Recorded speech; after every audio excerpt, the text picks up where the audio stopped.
I'm Christy. With me is Jordan. We are from Consult JC.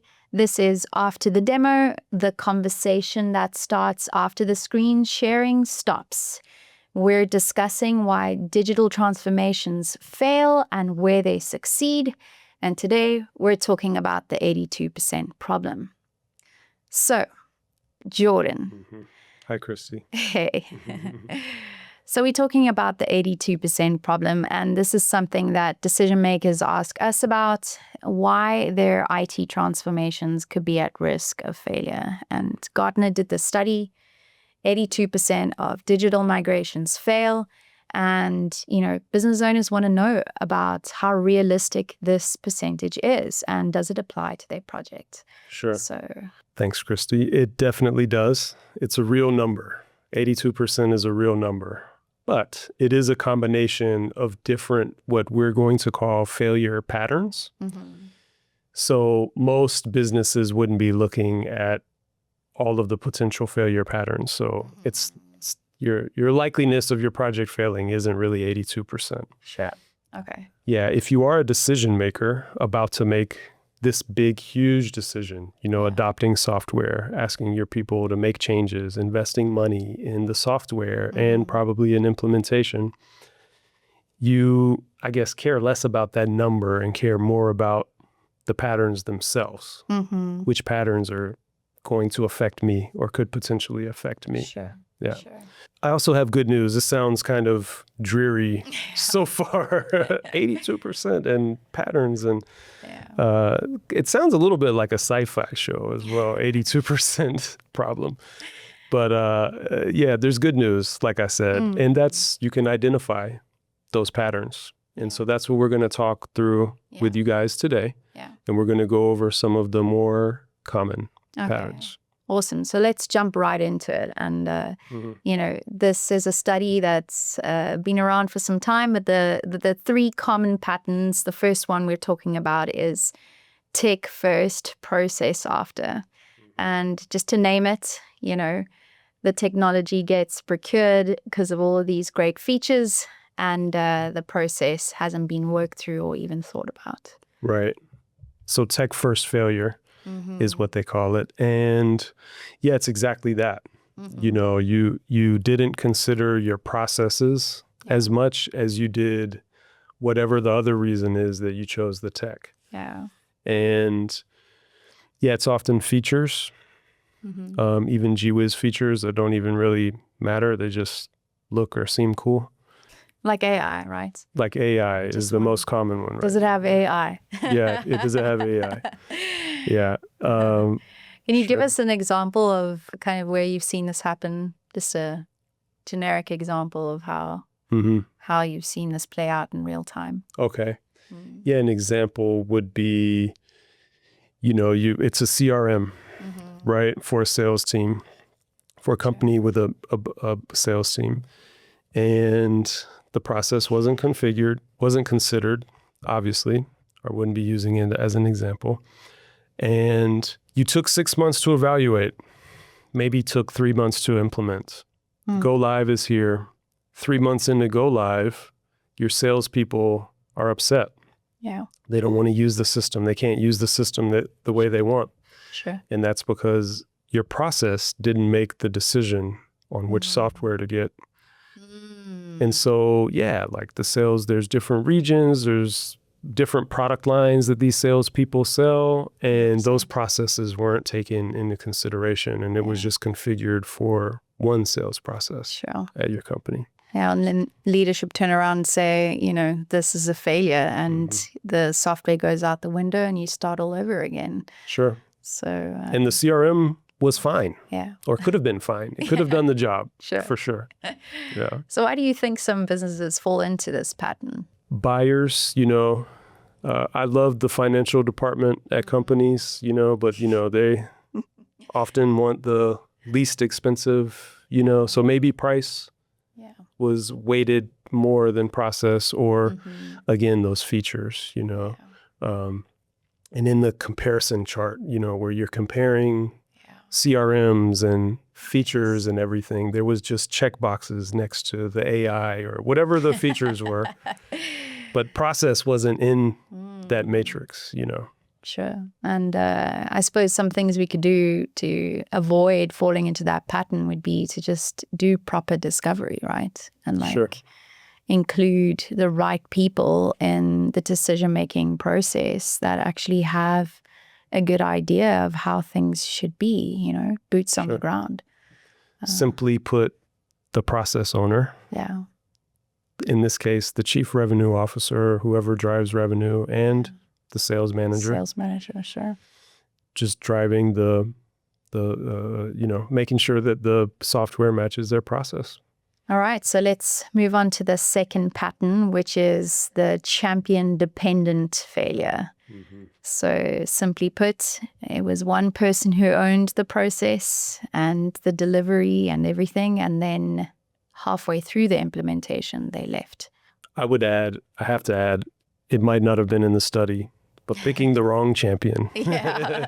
Pick a champion that actually has the bandwidth, for example, to manage this project. Yeah, 100%. So do you have an example to give us just to help land this into like a real world scenario? I do. Okay. And it's a finance migration. So migrating from whatever finance tool to another finance tool. So it's an implementation. You've got a brilliant CFO who drove the whole thing and therefore knows where all the, what all the buttons do, where all the workflows are, how the reports work and how to configure the reports and just all the things. Well, they leave a year after the implementation. Yeah. You've got a beautiful system, worked really well, but now the person that knows everything about it is gone. So that's a good example of being dependent on one person. So it's like all the system was configured correctly and it's working, but nobody knows how to use it. Yeah. Exactly. So why do you think some businesses fall into this problem? Like, it seems pretty straightforward. I mean. Yeah, but it's easy. Yeah. It's just the easy button. Okay. If I can always come to Christy and ask Christy, hey, where's this report? Or where's this button that, automatically creates my invoice in the accounting tool? That's just easy to do. It seems easier, at least, than taking the right steps, which are involving more people in the process. So they also have the knowledge earlier on, by the way, not just training them at the end. Yeah. So having more people involved, training, proper user adoption training, and documentation. Sure. They take time and effort up front, but they keep you out of that failure pattern of being dependent. 100%. And I think, it is important to have a process owner so there's not too many cooks in the kitchen. But at the time that you're actually ready to start soft launch and user acceptance testing, which is just that really vulnerable period of it going from, being in the development space to it actually being used by the broader team, I think that's the perfect time to almost bring in additional internal champions.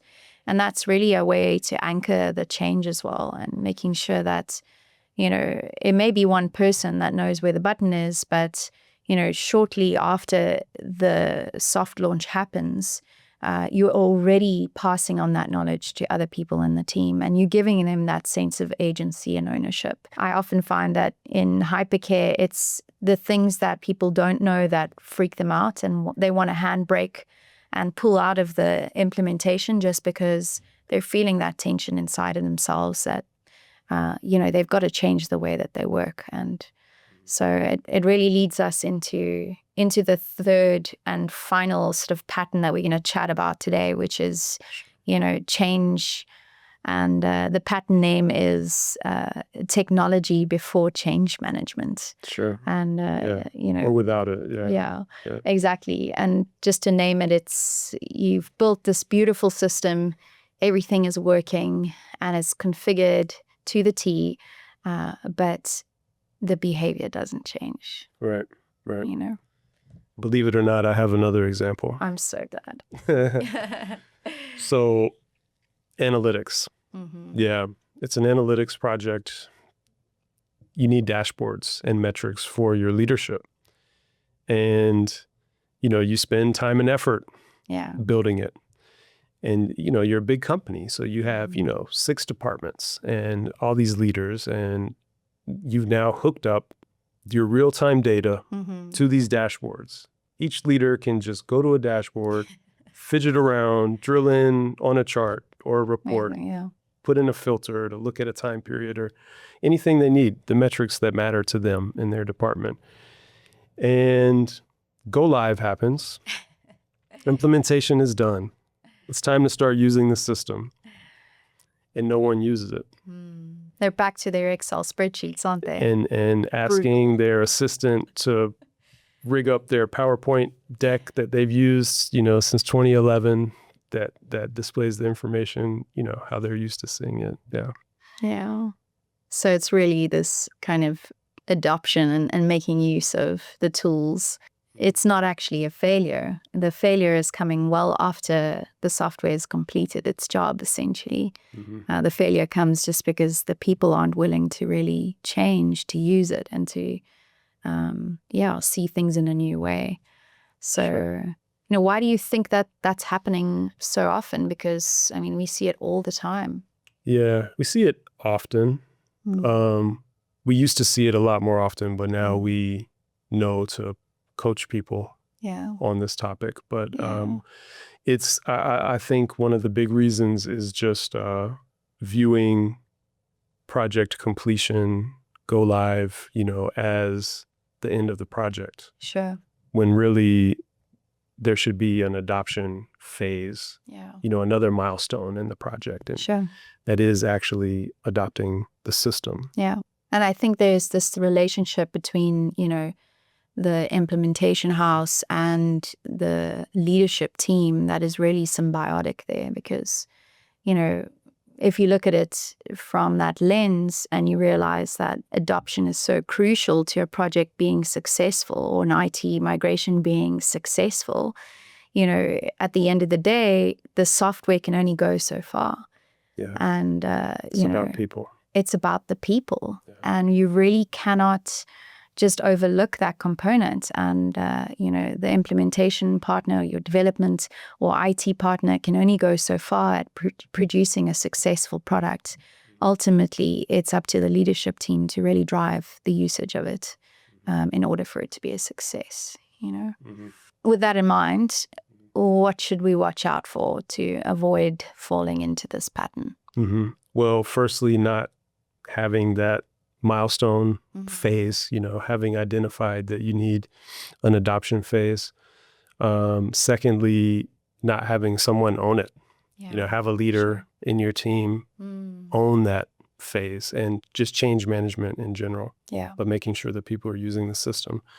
And then thirdly, add it to your agenda. If you guys have standing meetings, make it a bullet point in the meeting, like, hey, how's your dashboard working? Or, keeps you talking about it. Exactly. Front of mind. Yeah. And people not silently stalling in their own way, Maybe an intervention, if you know that guy just loves his spreadsheet that much, you guys just have to talk to him about it. Like, Roger, are you using that spreadsheet still or your new dashboards?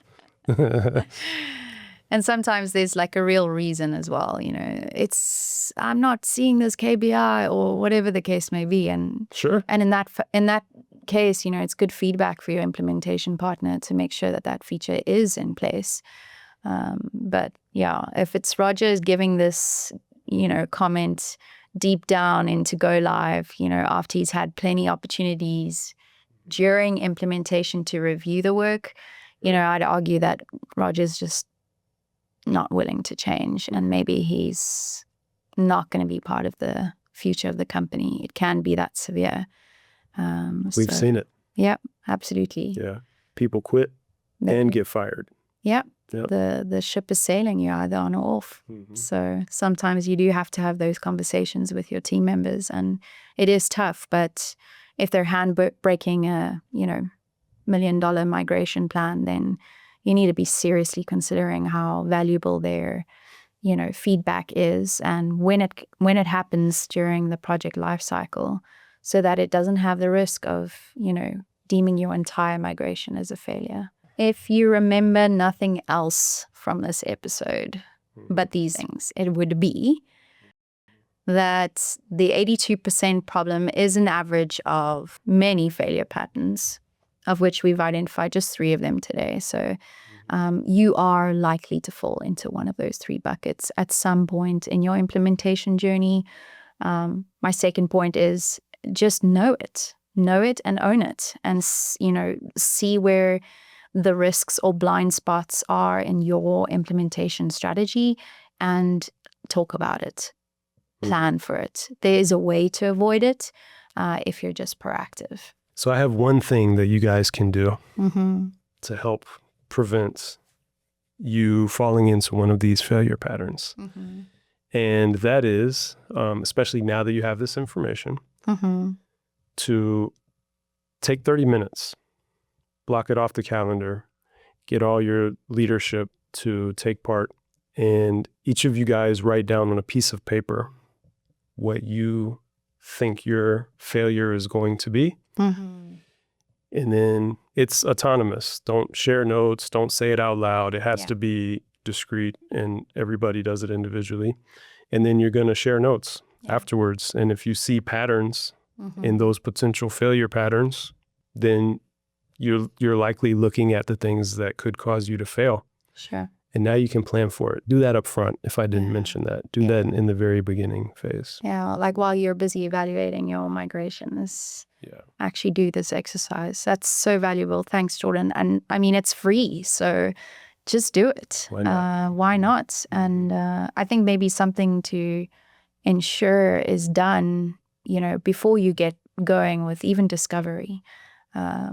So that's all we have time for today. And next time we'll be going into one of these patterns a little bit more in depth. Change management versus change leadership. And if you feel like any of these points really landed, share it with a decision maker in your team. That's how our show grows. Yeah. Thanks so much for joining. Yeah, thanks for joining us. And we'll see you next time. Awesome.